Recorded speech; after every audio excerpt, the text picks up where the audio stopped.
TV রাজবাড়ী খবরে আপনাদের স্বাগত। রুবেলুর রহমান ও ইমরান হোসেন মনিমের প্রতিবেদনে সংবাদ পাঠ করছি আমি শাহনাজ বেগম। রাজবাড়ীতে ৮ বছরের এক শিশুকে গণধর্ষণের পর হত্যার ঘটনার দায়ের করা মামলায় আদালত একজনকে ফাঁসি এবং ৩ জনকে যাবজ্জীবন কারাদণ্ডের আদেশ দিয়েছে। আজ মঙ্গলবার এ আদেশ দেন রাজবাড়ীর জেলা জজ এবং নারী ও শিশু নির্যাতন দমন ট্রাইব্যুনালের বিচারক শারমিন নিগার।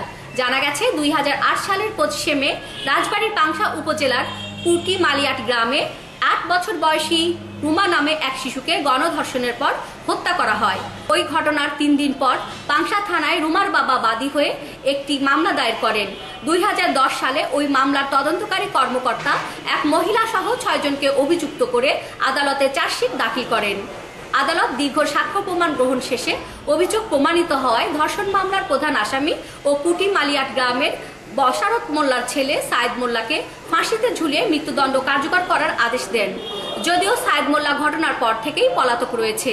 সেই সাথে আদালত ওই মামলার অপর ৩ জন আসামি আলাল, রনি ও মহির খাঁকে যাবজ্জীবন কারাদণ্ড ও ২০,০০০ টাকা জরিমানা, অনাদায়ে আরও ১ বছরের কারাদণ্ডের আদেশ দিয়েছেন।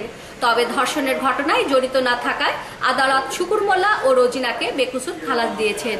ইউটিউব চ্যানেল টিভি রাজবাড়ী এর সংবাদ দেখুন এবং সাবস্ক্রাইব, লাইক ও কমেন্ট করুন। আমাদের সাথে থাকার জন্য ধন্যবাদ।